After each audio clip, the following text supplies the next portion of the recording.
चुनाव था। जहां जहां मोदी जी गए उन्होंने कहा कि ये देवभूमि है। हिमाचल प्रदेश को कहा, चुनाव कांग्रेस जीती। कुछ महीनों बाद आपदा आई, भयानक आपदा आई, लोगों के घर बर्बाद हो गए।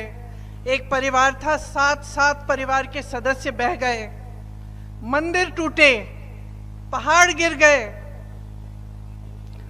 उस समय जब सबसे ज्यादा जरूरत थी उस देवभूमि को, जब जनता तरस रही थी कि राहत मिले, कांग्रेस का एक एक नेता, कांग्रेस का एक एक मंत्री राहत के कार्य में जुटा हुआ था।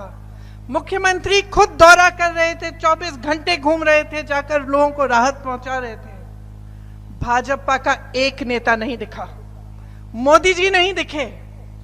दिखना छोड़िए, उसी भूमि को जिसे वो कह रहे थे अपने भाषण में देवभूमि कह रहे थे, जिसे वो कह रहे थे कि वो पूजते हैं, उसी भूमि के लिए उन्होंने एक पैसा राहत नहीं दिया, आज तक नहीं दिया है।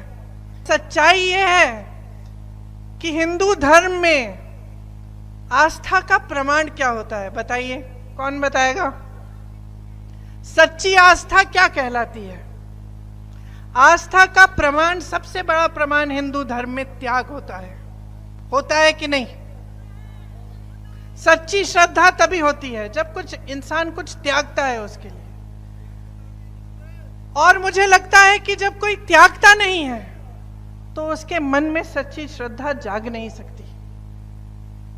मैंने त्याग देखा है।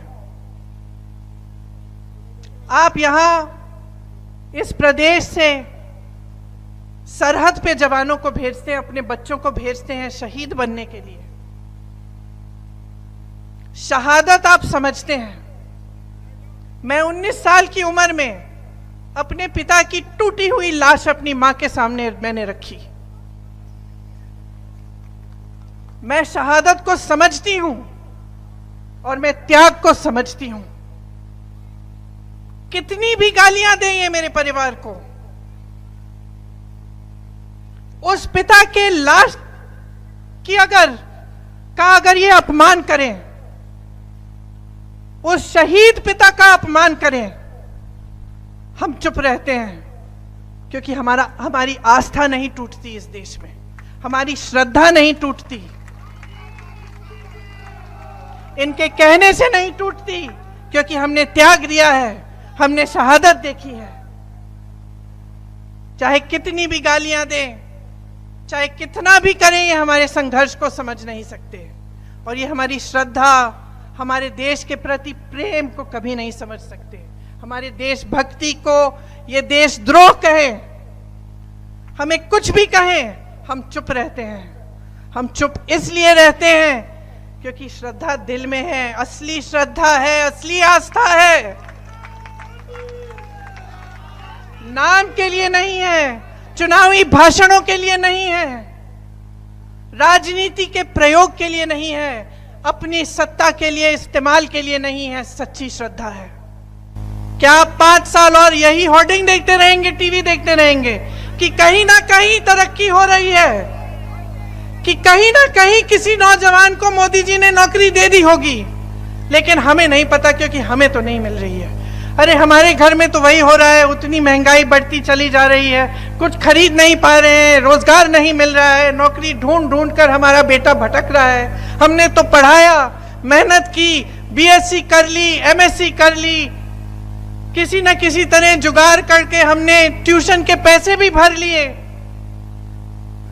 रोजगार के लिए एग्जाम भी दे दिया, फिर भी कोई रोजगार नहीं है। 5 साल और ये चाहते हैं आप, 5 साल और ये चाहते हैं कि यहां आकर नेता आपको बोले देवभूमि है, देवभूमि है, लेकिन जब आपदा आए तो इनकी सिर्फ पीठ दिखती है आपको। आपने सही कहा, आपने सही कहा। आप मुझे बताइए, नारी शक्ति की बात कौन करता है? कौन करता है? मोदी जी करते हैं।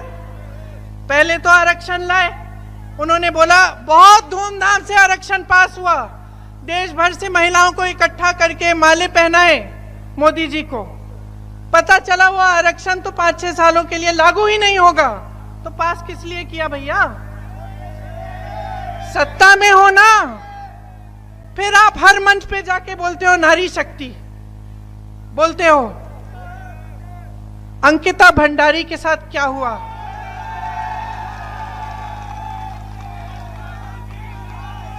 जिन्होंने उसका शोषण किया, जिन्होंने उनकी हत्या की, उनको संरक्षण कौन दे रहा है? मोदी जी बताएं।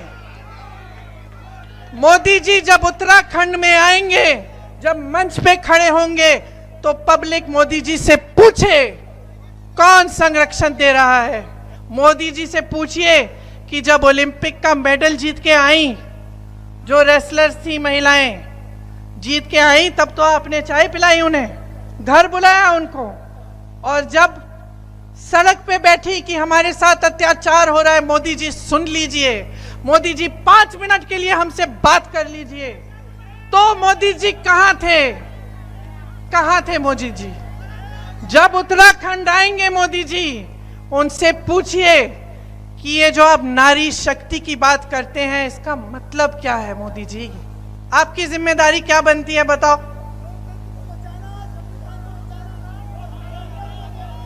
तुम तो नेता बनोगे।